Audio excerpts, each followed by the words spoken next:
ነው። እስቲ ትንሽ ስለ ታቦት አጫውተኝ እስቲ። ኦኬ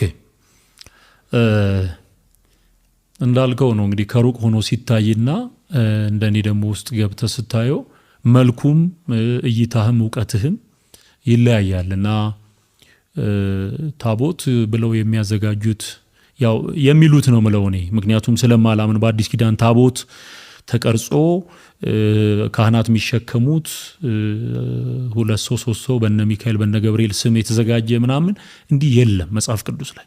ይሄ የሰው ሥርዓት ነው። መጽሐፍ ቅዱስ ላይ የሌለን ነገር በስምም አንጠራም። ያ በአዲስ ኪዳን ታቦት ብዬ ለመጥራት አልደፍርም። ምክንያቱም የሰየሙት እነሱ ስለሆነ ታቦት ብለው የሚጠሩት በሚለው ነው መገልጸው። ግን እኔም በዛ በነበርኩ ጊዜ ታቦት እያልኩ ነበር ምጠራው። እኔም ራሴ እዛ በነበርኩ ጊዜ ታቦት ነው ብለው እና 4 ማዕዘን ጣውላ ነው።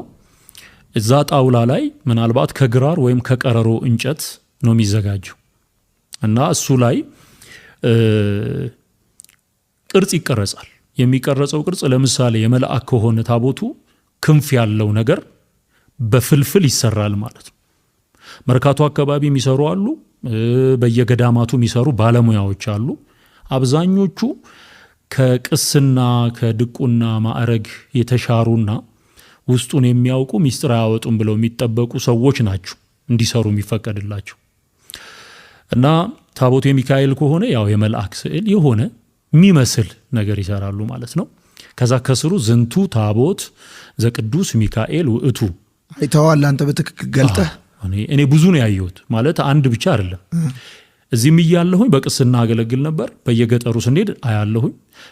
ቄስ ከሆንክ ትገልጥና የበደንብ ጨርቅ ይሄ የሚለብሰው ጨርቅ ይነሳና በተለይ ጳጳስና ኤጲስቆጶስ የሌለበት አካባቢ ይቀባል ዘይት። ቄሱ ራሱ ይቀባዋል። ከዛ በኋላ ይሄ የሚሰዋ መስዋዕት የሚሉትን ህብስቱንና ወይኑን እሱ ላይ ነው የምናስቀምጥ የነበረውና በቃ የሚጻፈው ይሄ ነው። የሚካኤል ከሆነ የሚካኤል ታቦት ተብሎ በግዕዝ ዝንቱ ታቦት ዘቅዱስ ሚካኤል። ከዛ የሚያስቀው ነገር ደግሞ ምንድነው? ከሱ ስር ይህንን ጽላት ያስቀረጹት ወለተ ማርያም ናቸው።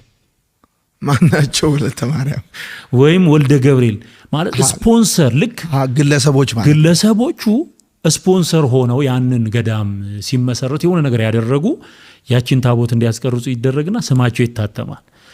ስለዚህ ሰዎች ሲሰግዱ ጎረቤታቸው ለነበረ ሀብታም ጭምር ስም ነው የሚሰግዱት ማለት ነው። ምክንያቱም በዛ ላይ የሚቀረጸው